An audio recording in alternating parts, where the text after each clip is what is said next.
राम कथा महोत्सव की जय। अवध सरयू की जय। सरयू विरजा की जय। सब संतों की जय। सब भक्तों की जय। जय जय सीताराम।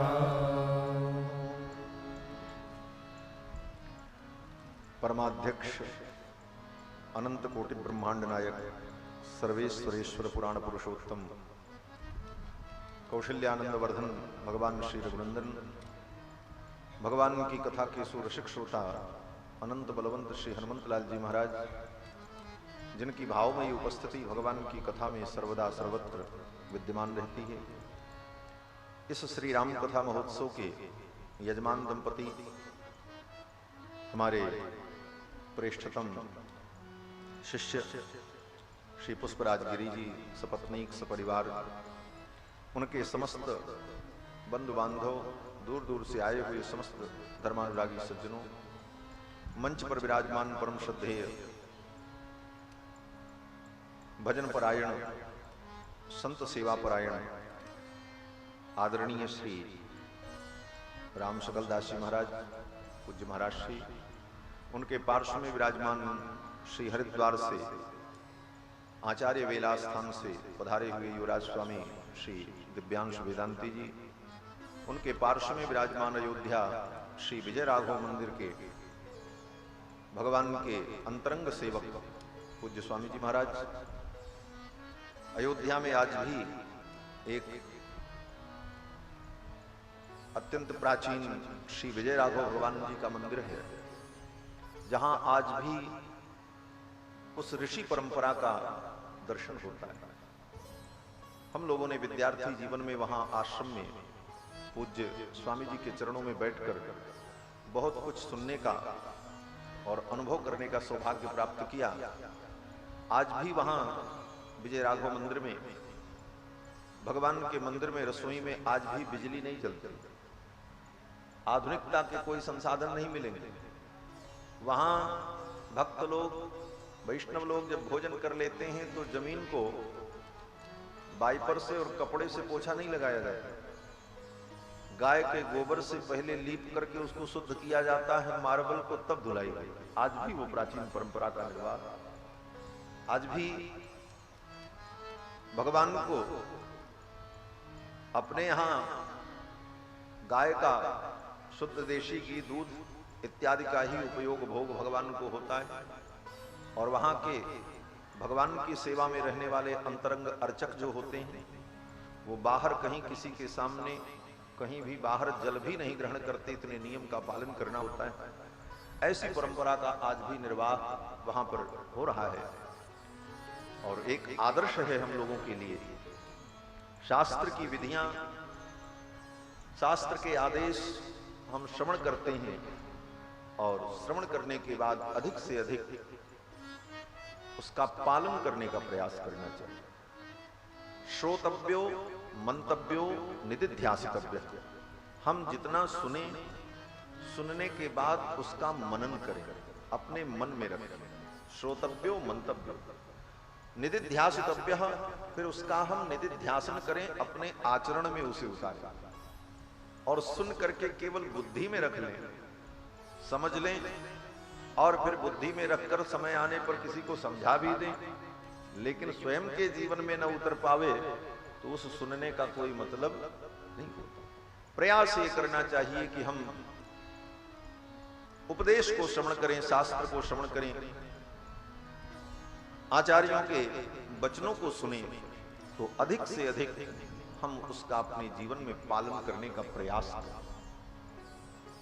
लेकिन विडंबना यह है आज के युग में कि हम शास्त्र सम्मत आचरण करना नहीं चाहते और ऊपर से दूसरी गलती क्या करते हैं कि अपने अशास्त्रीय आचरण को शास्त्र सम्मत सिद्ध करने का प्रयास करने लगते। ये बड़ी विडंबना है।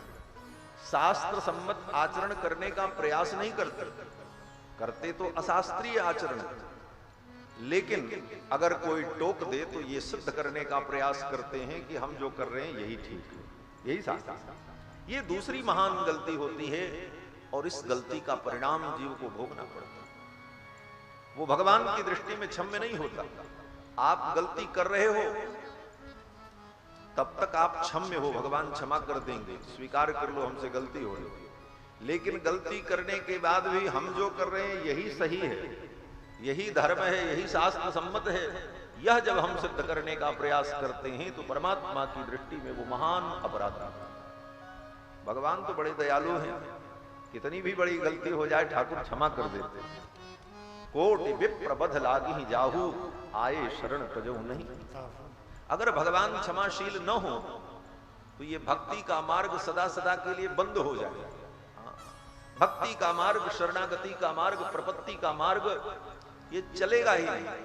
भगवान अगर क्षमाशील न हो, जिसने जैसा अपराध किया है वैसा दंड उसको हम देंगे, जिसने ऐसा कर्म किया है इसलिए ऐसा इसको भोगना ही पड़ेगा, इस नियम पर ठाकुर जी कट्टरता से दृढ़ हो जाएं तो संसार में किसी जीव का कभी उद्धार हो ही नहीं सकता, किसी प्राणी का उद्धार नहीं होगा। क्यों बोले? अनंत जन्मों से जीव ने पाप ही तो किया है, किया क्या? इसीलिए हमारे श्री यमुनाचार्य स्वामी जी कहते हैं कि अभूतपूर्वम मम भावी किम वा, अभूतपूर्वम मम भावी किम वा। कौन ऐसा पाप है जो पहले हमने नहीं किया अनेक जन्मों में, और उन पापों का परिणाम दुख उसको भी हमने भोगा अनेक जन्मों में। सर्वम सहे, सब दुखों को सह लिया। आज लोग कहते हैं थोड़े से दुख में महाराज हम तो बड़ी विपत्ति में हैं, बहुत दुखी। अगर एकांत में बैठ करके विचार करना तो आज जो तुम्हारे सामने दुख है इससे भी बड़े बड़े दुखों को लाखों करोड़ों बार अनेक जन्मों में तुमने पहले भी भोगा है, नया कुछ नहीं। क्यों? अनादिकाल से जीव इस संसार चक्र में भ्रमण कर रहा है। भ्राम्यमाणे स्वकर्म भी, अपने कर्मों के परिणाम स्वरूप संसार चक्र में अनादिकाल से हम भ्रमण कर रहे हैं और उन कर्मों का परिणाम भी भोग रहे हैं। अभूतपूर्वम मम भावी किम वा, सर्वम सहे में सहजम ही दुखम। ये दुख सहन करना भी हमारे आपके लिए सहज हो गया है। सहज का मतलब कोई बहुत कठिन नहीं है।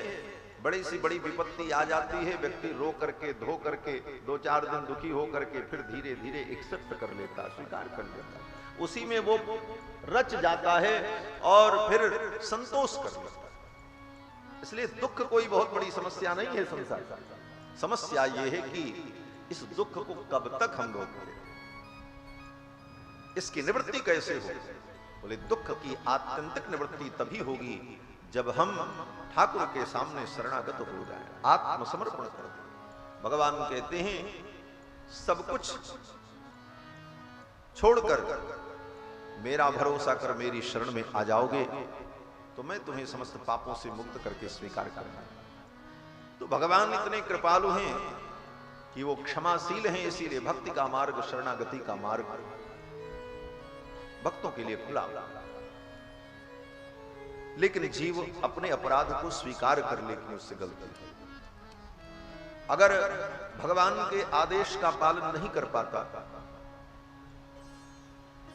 तो भगवान से कह दे ठाकुर हम चाहते हैं कि आपके उपदेश, आपके नियमों का हम पालन करें, लेकिन मेरे दोष, मेरा संस्कार मुझे असमर्थ कर देता है। हे ठाकुर ऐसा सामर्थ्य दो कि मैं आपके इस मार्ग पर चल सकूं। ऐसी प्रार्थना करते रहोगे तो ठाकुर तुम्हें स्वीकार कर ले। भगवान अपने चरणों में स्वीकार करेंगे। बंधुओं, भगवान तो कहते हैं तुम आओ मेरी शरण में, मैं तुम्हें समस्त पापों से मुक्त कर दूंगा। अहम त्वा सर्व पापेभ्यो मोक्षयिष्यामि मा शुचः। जीव की गति का एकमात्र साधन यही है कि हम भगवान की शरणागति कर लें और अपराधों को स्वीकार करके भगवान के चरणों में समर्पण कर। यह समर्पण ही भक्ति की पराकाष्ठा है, समर्पण ही भक्ति का अंतिम सोपान है। और ये समर्पण, यही न्यास विद्या है। इसी न्यास विद्या को हमारे आचार्यों ने अतिरिक्त तप कहा। ये अतिरिक्त तप है। अतिरिक्त माने सबसे अलग विलक्षण तप है। और यह समर्पण रूपी जो न्यास विद्या है, यह अत्यंत गोपनीय विद्या उपनिषदों में, शास्त्रों में थी। और उस गोपनीय विद्या को जब भगवान ने द्वापर युग में, एक बार त्रेता युग में भगवान ने स्पष्ट किया, विभीषण के प्रसंग में, शरणागति के प्रसंग में, और फिर त्रेता युग के बाद द्वापर में भगवान श्री कृष्ण ने उसे फिर संकेत किया सर्वधर्मान परित्यज्य के द्वारा। और फिर कलयुग में भगवान रामानुजाचार्य ने उस शरणागति के मार्ग को सारे जगत के लिए खोला। तो यह समर्पण, यही भक्ति का परम सोपान है। और उस समर्पण न्यास विद्या का ही निरूपण श्री रामायण महाकाव्य है। रामायण महाकाव्य में न्यास विद्या के समस्त लक्षण, न्यास विद्या के सभी प्रकल्प, सभी उपाय, सभी विधियां और उसका स्वरूप जो है, ये सब कुछ भिन्न भिन्न रूपों में वर्णित है। हम लोग बड़भागी हैं कि श्री अवध धाम में विराजमान होकर, भगवान श्री रघुनंदन की पावन लीला स्थली में विराजमान होकर भगवान के मंगलमय चरित्र का श्रवण लाभ प्राप्त कर रहे हैं। कल के प्रसंग में आप सभी लोगों ने श्रवण किया कि मिथिला में भगवान श्री रघुनंदन का चारों कुमारों का बड़े धूमधाम से विवाह संपन्न हुआ और सभी लोग परम आनंदित हुए। तीनों लोक में आनंद व्याप्त हो गया और सब लोगों ने यही कहा कि राम विवाह भा सबही कहा। परिभुवन रहा पूछा हो राम विवाह भा सबही कहा। परिभुवन रहा पूछा राम विवाह भा सबही कहा। किही भांति बननी सिराग रसना एक यह मंगल महा। यही भांति बननी सिराग रसना एक यह मंगल महा। परिभुवन राम राम विवाह भा सबही कहा। परिभुवन राम परिभुवन राम परिभुवन राम। भरी भुवन रहा उछाल राम विवाह भा सबही का। राम जी के विवाह का सभी लोगों ने आनंद अनुभव किया। कुछ लोग कहते हैं महाराज ये भगवान का जन्म, भगवान का कर्म, भगवान का विवाह, इसको उन्हीं घटनाओं को बार बार हम सुनते हैं, वर्णन करते हैं, और आप लोग कहते हो इसको सुनने से कल्याण हो जाएगा, इसको सुनने से संसार सागर से पार हो जाओ। वही कहानी, राम जी प्रकट हुए, गुरुकुल में पढ़ने गए, विश्वामित्र जी आ गए, ले गए, मिथिला में विवाह हुआ, फिर वनवास हुआ। वही घटना, वही कहानी बार बार बार बार सुनते रहते, सुनाते रहते, और कहते क्या है? बोले इसको सुनोगे तो भवसागर से पार हो जाओगे। भवसागर चह पार जो पावा, और राम कथा ताकह दृढ़ नावा। ये राम कथा तुम्हें संसार सागर से पार कर देगी। बहुत से लोगों को नहीं समझ में आता, महाराज ये कहानी हमको कैसे पार करेगी? पार करेगी, इसलिए पार करेगी कि पहले ये विचार करो कि हम संसार में फंसे क्यों। पार जाने के लिए तो बाद में विचार करना, पहले विचार कर लो कि संसार में फंसे क्यों। तो संत जन कहते हैं, आचार्य कहते हैं, शास्त्र कहता है कि हम अपने मन को इसी संसार में लगाए रहते हैं। 24 घंटे जब किसी से मिलते हैं, जुलते हैं, तो इसी संसार में एक दूसरे की जन्म कर्म की कथा सुनते हैं और सुनाते हैं। कोई भी मिलता है तो उसका जन्म कर्म पूछते हैं, अपना जन्म कर्म बताते हैं, बस एक दूसरे की कर्म कथा को हम सुनते सुनाते हैं। परिणाम बोले संसार के प्राणियों की कर्म कथा को सुनने का परिणाम कि उसी कर्म कथा में हम चलते रहते, बंधन में पड़े। भगवान ने कहा जब तुम्हारी यही आदत पड़ गई है कर्म कथा सुनने और सुनाने की, तो संसार के प्राणियों की कर्म कथा सुनोगे तो ये तुम्हारे लिए बंधन कारक है। वही कर्म वही बंधन तुम्हारे जीवन में आ जाएगा, क्योंकि रात दिन उसी की चर्चा, उसी का स्मरण, तो वही तुम्हारे जीवन में। और संसार के प्राणियों का जन्म कर्म तुच्छ ही नहीं, और भगवान का कहते हैं हम भी उसी संसार में आ रहे हैं। भगवान कहते हैं जिस संसार में तुम्हारा जन्म कर्म हुआ उसी संसार में हम भी आकर के वही काम अब करेंगे। अर्थितो मानुषे लोके जज्ञे विष्णु सनातन। भगवान ने कहा हम भी आ रहे हैं, और जैसे संसार में सब जन्मते मरते पैदा होते हैं, जो जो घटनाएं होती हैं उसी प्रकार की लीला हम भी करेंगे।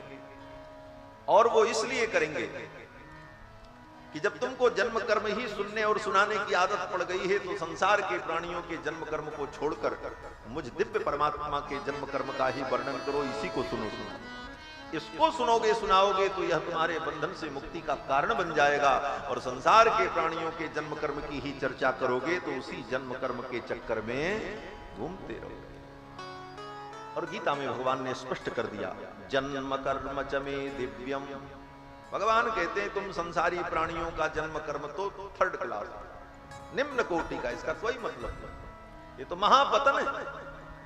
लेकिन मेरा जन्म कर्म, भगवान कहते हैं जन्म कर्म च मे दिव्यम, हमारा जन्म कर्म दिव्य है। क्या दिव्यता इसमें है?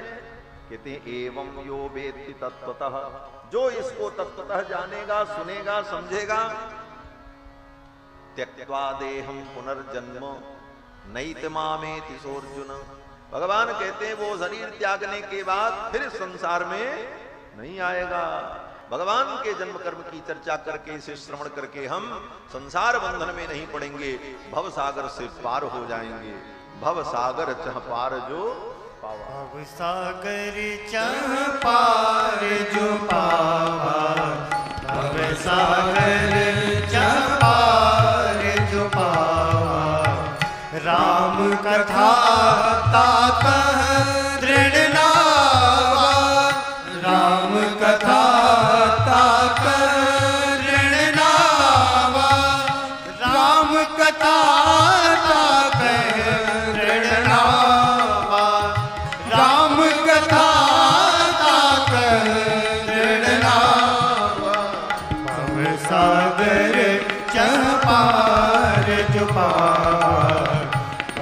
सागर चह पार जो पावा, भव सागर चह पार।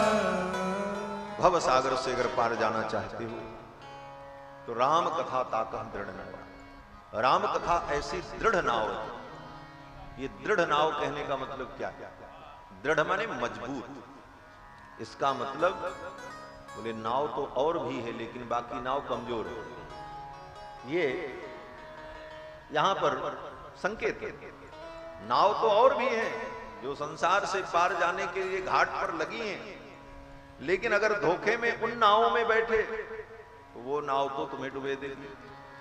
दृढ़ नाव तो भगवान की कथा है, भगवान की लीला है, भगवान का नाम है, भगवान की शरणागति है। और कमजोर नाव कौन है? तो उपनिषदों में कहा कि अष्टादशोक्तम ह्यवरम हेश कर्म। ये कर्म रूपी जो नाव है, आजकल कर्म के रहस्य को न जानने वाले तथा कथित कर्मवादी लोग चिल्लाते हैं महाराज कर्म ही ईश्वर है, कर्म ही सब कुछ है। कर्म अच्छा करना चाहिए, ठीक है अच्छा करना चाहिए, लेकिन जिस कर्म की बात हम कर रहे हैं, जिस कर्म के विषय में वेद ने कहा, उन कर्मों को करते हुए भी अगर तुम अपने उद्धार का साधन उन कर्मों को समझ लेते हो तो वो कर्म तुम्हारे उद्धार के साधन नहीं बन पाएगा, तो तुम्हें ले डूबेंगे। कर्म तो करना है, कर्म का त्याग नहीं करना। शास्त्रीय कर्म जो है वो त्याज्य नहीं है, वो तो कर्तव्य है, करना भी है और उसका भरोसा भी नहीं करना है। ये मार्ग है। संध्या वंदन करना है, अग्निहोत्र करना है, वैदिक विधान जो जिस जिस काल में शास्त्र कहता है उन सारे विधानों को करते रहना, सारे आचार विचार शुद्धि अशुद्धि का विवेक, सारे नियमों का पालन भी करना है, लेकिन उन कर्मों का पालन करते हुए भी ये भरोसा नहीं करना है कि इन कर्मों से हम पार जाएंगे। अगर भरोसा किए कि इन कर्मों से हम पार जाएंगे तो वो कर्म तुम्हें पार नहीं लगा सकते।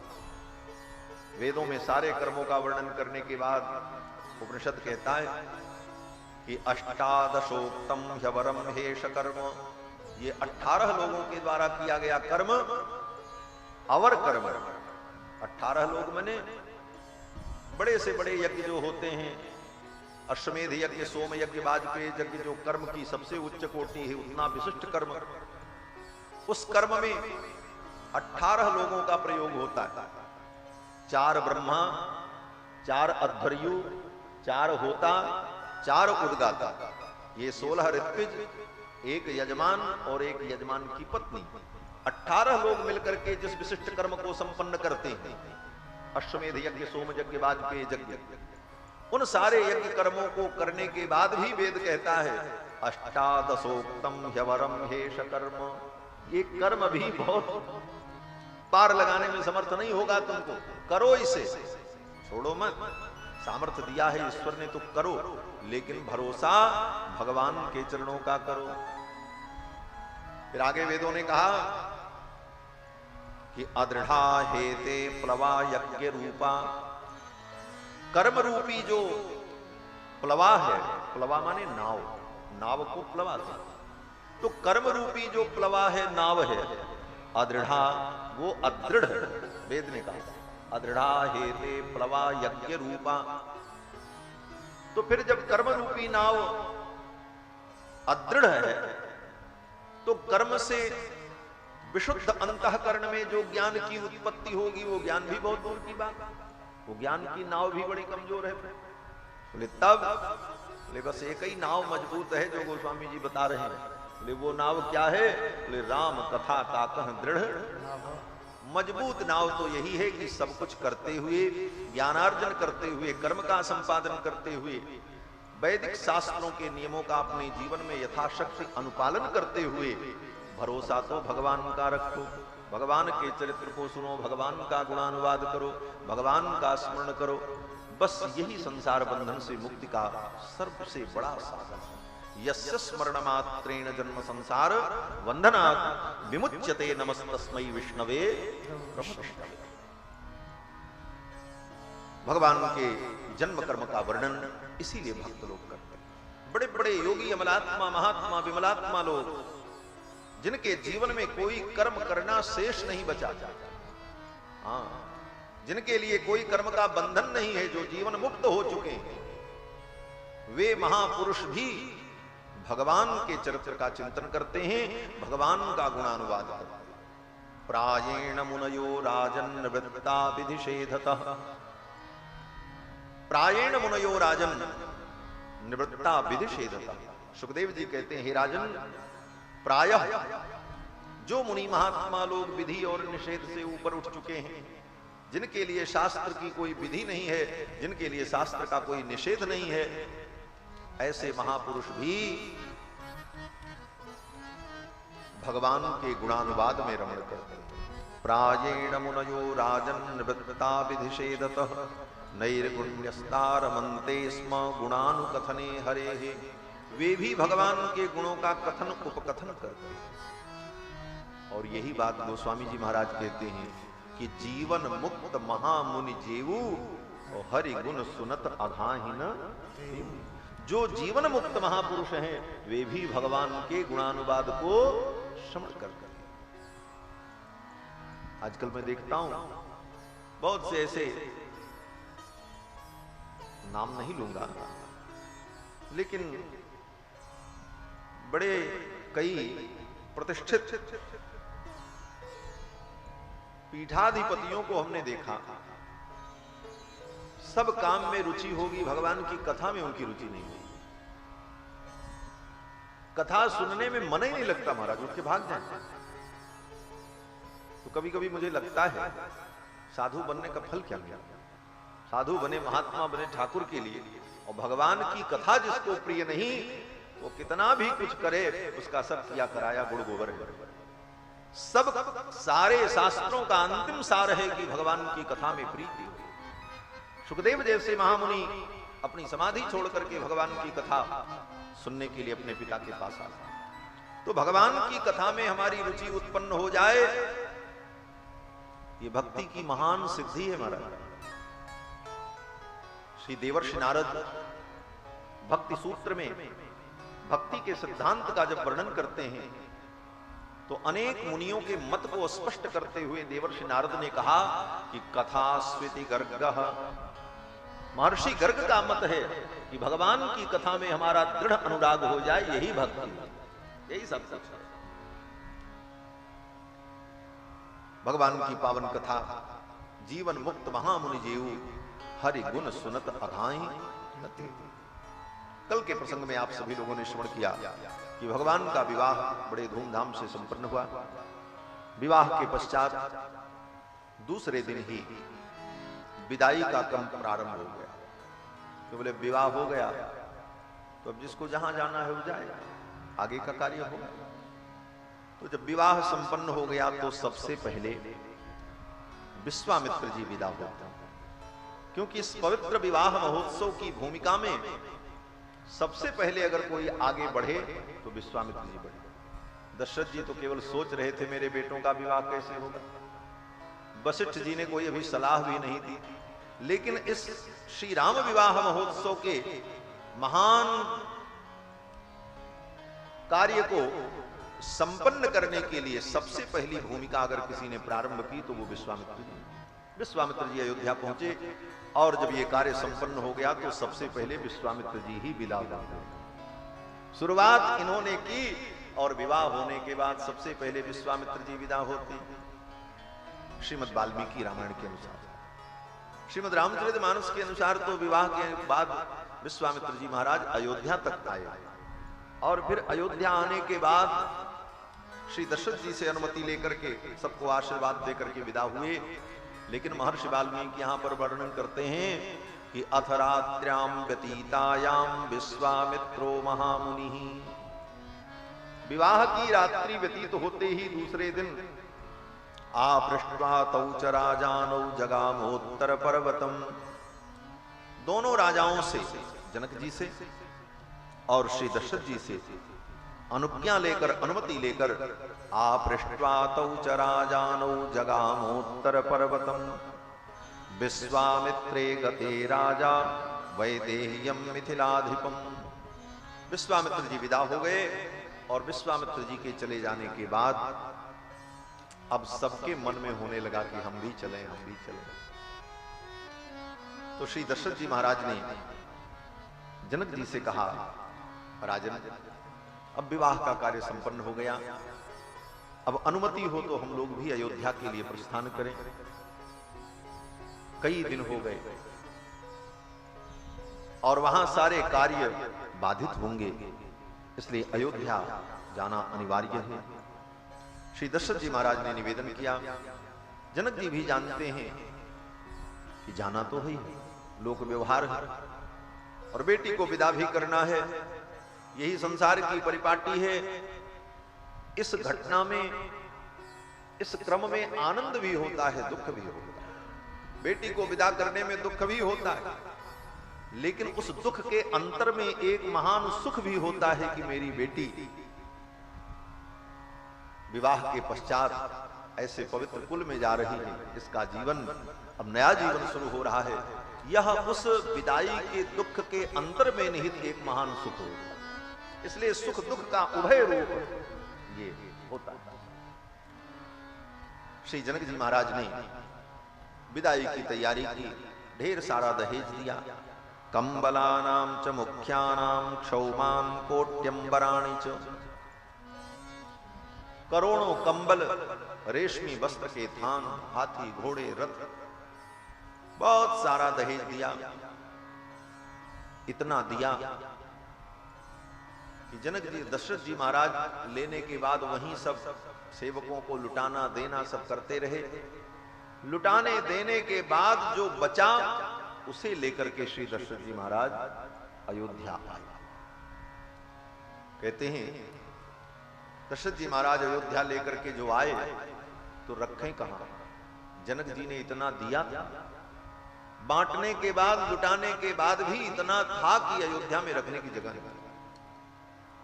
क्यों? बोले अयोध्या के खजाने में पहले से ही माल भरा हुआ, रखे कहां?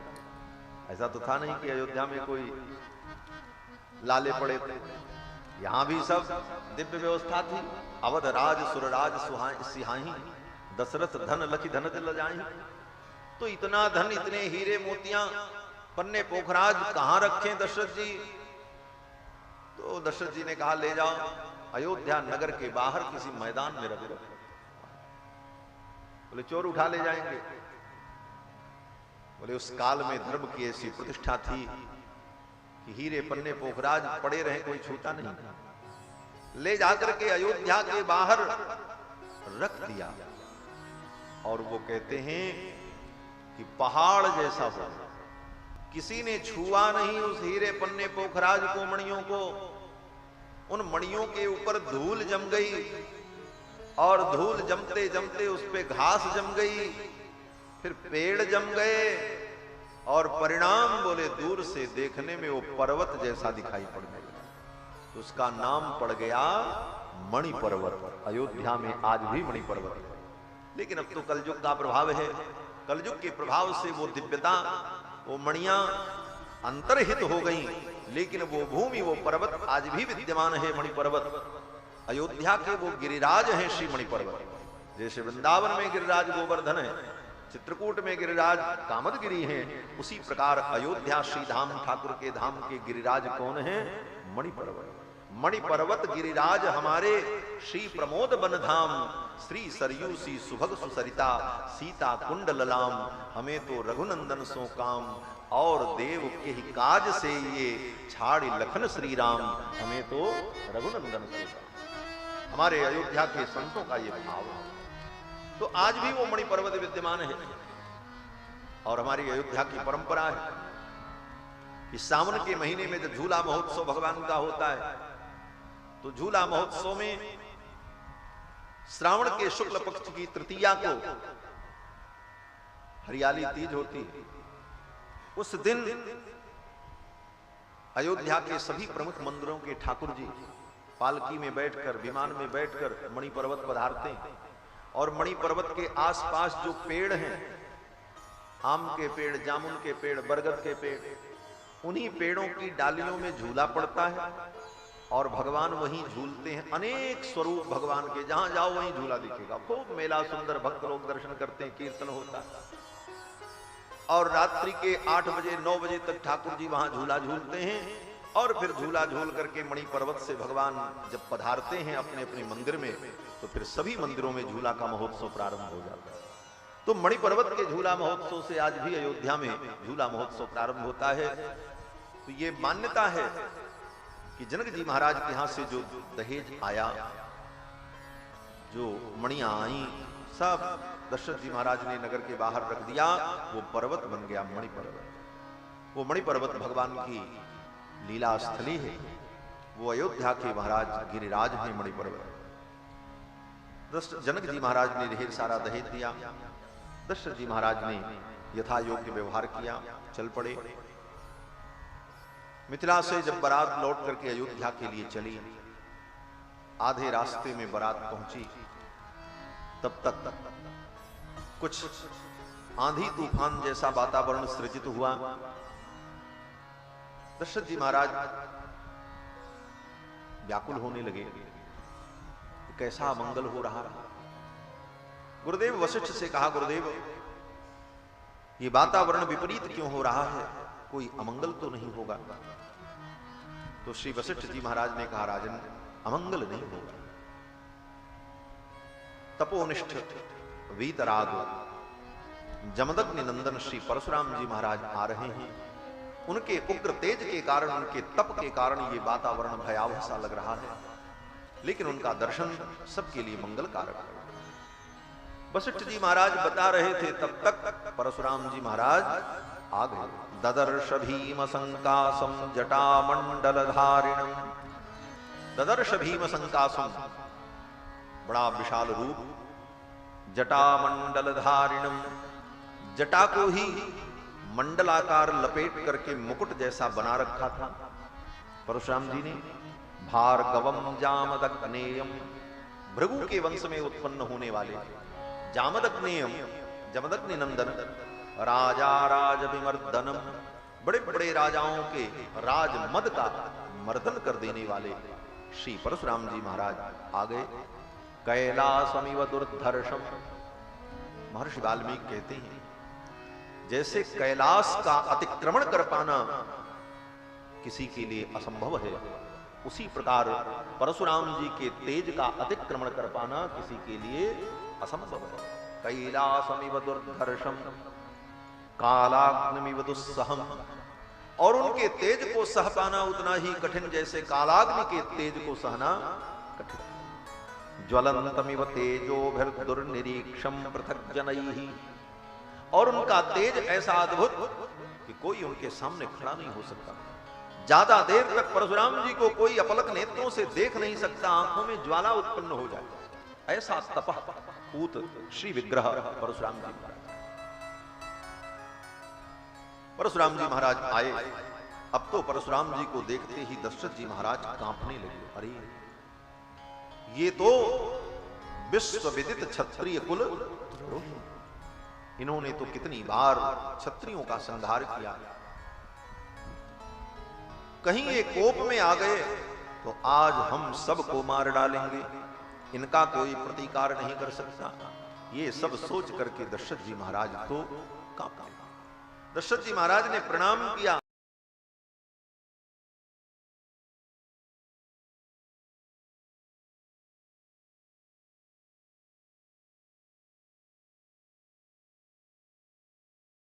रहे थे, लेकिन परशुराम जी ने किसी की ओर नहीं देखा।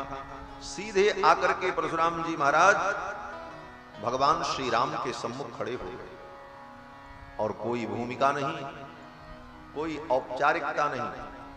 सीधे सीधे परशुराम जी ने कहा, राम दासरथे वीर, हे दशरथ नंदन राम, तुम वीर हो, मैं स्वीकार करता हूं। क्यों? बोले वीर्यम ते श्रूयते अद्भुतम, तुम्हारे अद्भुत वीर्य को, तुम्हारे पराक्रम को मैंने सुना है। क्या सुना है? बोले धनुषो भेदनम चैव निखिलेन मया श्रुतम, भगवान शिव के धनुष को तुमने तोड़ा है, ये मैंने सुना है, और मैं इसीलिए आया हूं। उस धनुष को कोई साधारण प्राणी नहीं तोड़ सकता, मनुष्य के बस की बात नहीं है, कोई देवता भी उस धनुष को तोड़ नहीं सकते, तुमने तोड़ा है। तो मैं चाहूंगा कि एक धनुष मेरे पास और है, उसी के समकक्ष ये भी धनुष है, इस धनुष पर भी डोरी चढ़ा करके तुम मुझे दिखा दो, तो मुझे विश्वास हो जाएगा, और तब मैं तुम्हारे साथ युद्ध करूंगा। द्वंद्व युद्धम प्रदास्यामि, तब मैं तुमसे द्वंद्व युद्ध करूंगा। सुनी सुनाई बात पर मैं विश्वास नहीं करता। परशुराम जी कहते हैं, धनुष को तुमने तोड़ा है, निखिलेन मया श्रुतम, लेकिन इस धनुष पर प्रत्यंचा चढ़ा दोगे, तब मैं तुमसे युद्ध करूंगा, तब मैं समझूंगा कि तुम मेरे साथ युद्ध करने के लायक हो।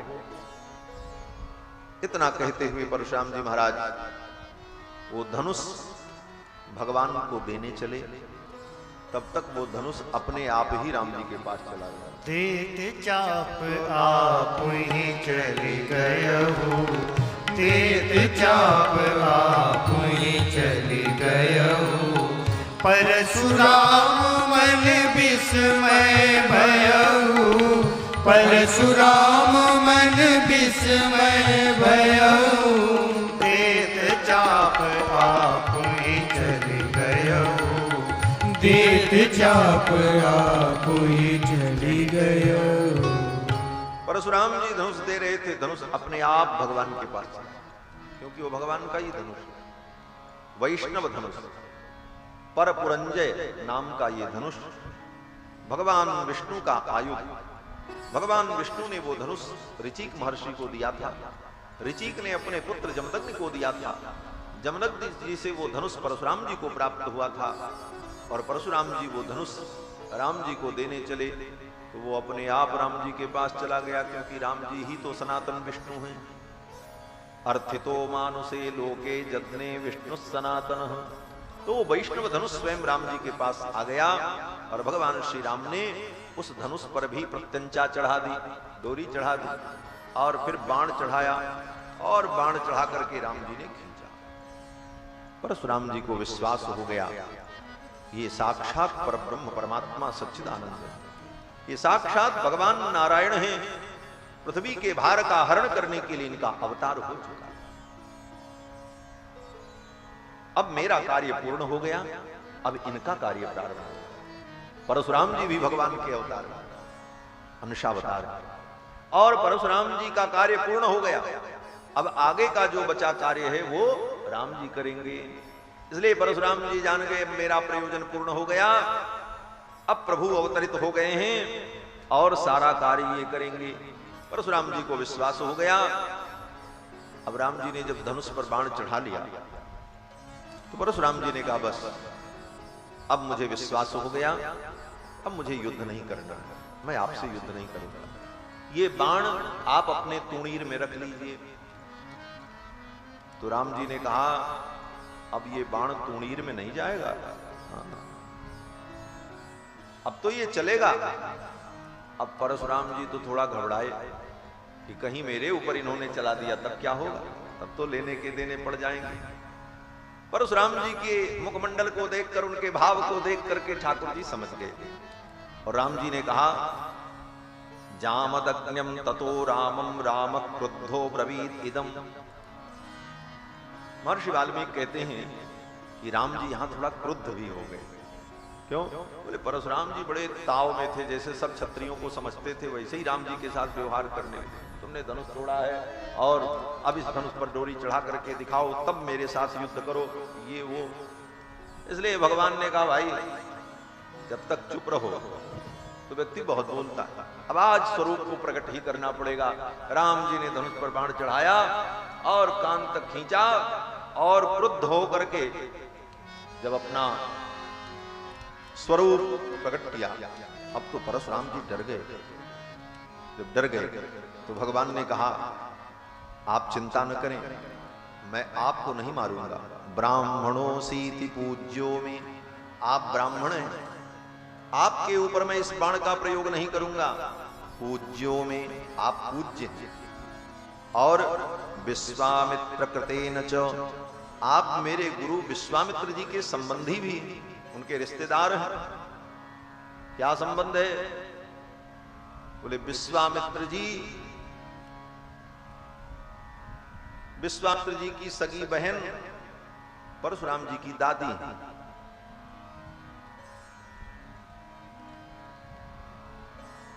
तो भगवान कहते हैं कि विश्वामित्र कृतेन च, विश्वामित्र जी का संबंध है।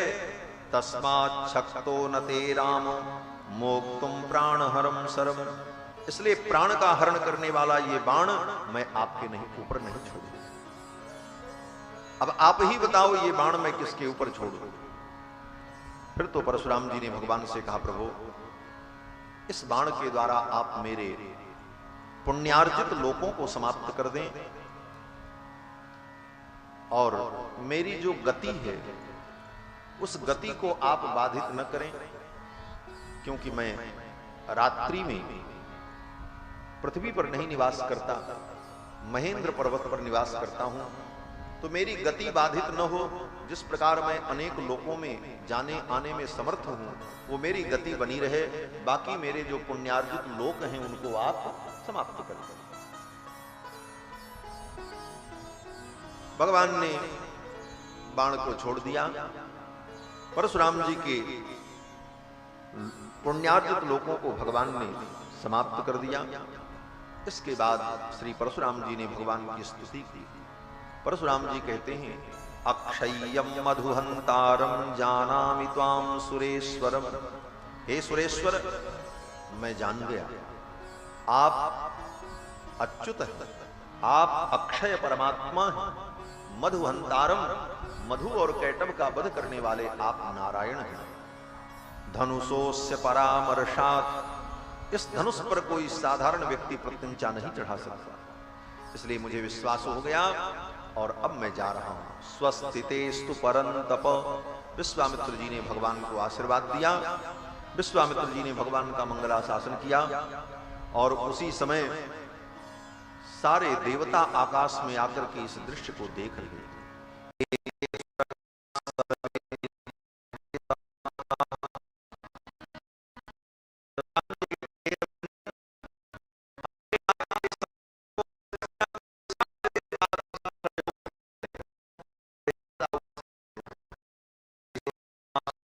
निरीक्षन्ते समागताः ताम अप्रतिकर्माणम अप्रतिद्वंदमाहवे। आपके इस कर्म को, आपके ये अप्रतिहत सामर्थ्य को देखने के लिए देवता आए और सभी देवता प्रसन्न हैं। और आपने मेरे सामर्थ्य को, मेरे पराक्रम को आपने अपने तेज के द्वारा प्रतिहत कर दिया। लेकिन हे राम, इस बात से मुझे कोई लज्जा नहीं। आपके द्वारा पराजित होकर के मैं लज्जित नहीं हूं, परशुराम जी ने कहा। इस परशुराम को दुनिया का कोई वीर कभी पराजित नहीं कर सका। पराजय का मुख मैंने कभी नहीं देखा, लेकिन आज आपसे पराजित होकर के मैं प्रसन्न हूं। मुझे कोई लज्जा नहीं है, मैं बहुत खुश हूं। बोले क्यों? बोले नचेयम तव काकुस्थ प्रीडा भवितुमर्हति। और हे रघुनंदन, तुम्हें भी कोई लज्जा नहीं होनी चाहिए। बोले राम जी को क्या लज्जा होगी? बोले परशुराम जी जानते हैं कि रघुनंदन बड़े शीलवान, बड़े संकोची हैं। कहीं इनके मन में संकोच न हो जाए कि मैंने एक ब्राह्मण को, एक तपस्वी को पराजित कर दिया, मेरे द्वारा एक ब्राह्मण पराजित हुआ, ये मैंने अच्छा नहीं किया। ये सोचकर कहीं रघुनंदन को पश्चाताप न हो, इनके मुख की कांति मलिन न हो जाए। इसलिए परशुराम जी ने कहा कि हे रघुनंदन, नचेयम तव काकुस्थ प्रीडा भवितुमर्हति। क्यों? बोले त्वया त्रैलोक्यनाथेन यदहम विमुखीकृतः। त्वया त्रैलोक्यनाथेन, आप त्रिलोकी के नाथ हैं और आपके द्वारा मैं पराजित हुआ। इसलिए हमें किसी प्रकार की कोई प्रीड़ा नहीं है, कोई लज्जा नहीं है। और फिर श्री परशुराम जी महाराज तप करने के लिए चले गए। परशुराम जी के चले जाने के बाद वरुण देवता आए और वरुण देवता को भगवान श्री रघुनंदन ने वो धनुष प्रदान कर दिया। वरुणाया प्रमेयाय ददौ हस्ते महायशाह। उस धनुष को राम जी ने वरुण देवता को प्रदान कर दिया। और ये सब घटना जब हो गई, तब श्री दशरथ जी महाराज को होश आया। तब तक तो दशरथ जी बेहोश थे। पुनर्जातम तदा मेने पुत्रम आत्मानमेव च। और जब होश आया तो राम जी को देखा, सभी परिजनों को देखा, परशुराम जी को नहीं देखा। परशुराम जी तो चले गए थे। तो दशरथ जी ने पूछा, वो बाबा जी कहां गए? तो राम जी ने कहा, अरे वो तो कब के चले गए। तब दशरथ जी को शांति मिली और दशरथ जी ने यही अनुभव किया कि पुनर्जातम तदा मेने पुत्रम आत्मानमेव च। दशरथ जी को यही अनुभव हुआ कि मेरा और मेरे पुत्र का, मेरे परिजनों का नया जन्म हुआ है। हम तो मर ही गए थे। जैसे जीवन में कोई बहुत बड़ी दुर्घटना हो जाए और उस दुर्घटना में व्यक्ति बाल बाल बच जाए, तो आने के बाद व्यक्ति अपना जब संस्मरण सुनाता है तो क्या कहता है? यही कहता, अरे क्या बताऊं, हम तो समझो मर ही गए थे, लेकिन ये तो भगवान ने बचा लिया, नया जन्म हुआ। तो वही बात यहां पर दशरथ जी कहते हैं कि पुनर्जातम तदा मेने पुत्रम आत्मानमेव च। और फिर बाजे बजे, नगाड़े बजे, सहनाइयां बजी और मंगल मंत्रोच्चार हुआ और फिर बारात अयोध्या के लिए चल पड़ी। और सुंदर मंगल बेला में बारात अयोध्या में प्रवेश करती है। चारों पुत्रों को, चारों पुत्र वधुओं को लेकर के दशरथ जी महाराज अयोध्या पधारे। अयोध्या वासियों ने अयोध्या को दुल्हन के समान सजा दिया। परम आनंद हुआ है। घर घर मंगल गीत गाए गए, बंधनवार बांधे गए, अनेक प्रकार के मंगल कौतुक हुए और श्री रघुनंदन विवाह करके भगवती श्री जानकी के सहित अवध आए तो अयोध्या का वैभव और भी अद्भुत और दिव्य हुआ। क्यों? बोले अब श्री जी आ गई अयोध्या। श्री जी के आने से अयोध्या का वैभव और भी दिव्य हो गया। देखो, श्री राम जी जब अयोध्या में प्रकट हुए तो उस समय गोस्वामी जी ने वर्णन किया कि जा दिन ते हरि गर्भ ही आए, जिस दिन भगवान गर्भ में आए सकल लोक सुख संपत्ति छाए, सब लोकों में सुख संपत्ति छा गई। और जब भगवान प्रकट हुए अयोध्या में, बोले अयोध्या में परमानंद हो गया। लेकिन जब विवाह के बाद श्री जानकी जी अयोध्या में चरण रखती हैं, उस समय अयोध्या के उत्कर्ष का और अयोध्या के वैभव का जो दिव्य वर्णन गोस्वामी जी ने किया। जब ते राम प्यारे घर आए, नित नव मंगल मोद बधाए। जब ते राम प्यारे घर आए, नित नव मंगल मोद बधाए। भुवन चारि दस भूधर भारी, सुकृत मेघ बरसई सुख बारी। भुवन चारि दस भूधर भारी, सुकृत मेघ बरसई सुख बारी। रिद्धि सिद्धि संपत्ति नदी सुहाई, उमग अवध अम्बुद कमाई। रिद्धि सिद्धि संपत्ति नदी सुहाई, उमग अवध अम्बुद कमाई। मनगनपुर नर नारी सुजाति, सुचि अमोल सुंदर सब भांति। मनगनपुर नर नारी सुजाति, सुचि अमोल सुंदर सब भांति। कहीं न जाई कछु नगर विभूति, जनु इतनी विरंच कर तोती। कहीं न जाए कछु नगर विभूति, जन इतनी विरंच कर तोती। सब विद सब पुर लोग सुखारी, रामचंद्र मुख चंदो निहारी। सब विद सब पुर लोग सुखारी, रामचंद्र मुख चंद निहारी। जब ते राम ब्याह घर आए, नित नव मंगल मोद बधाए। नित नव मंगल मोद बधाए। नित नव मंगल मोद बधाए।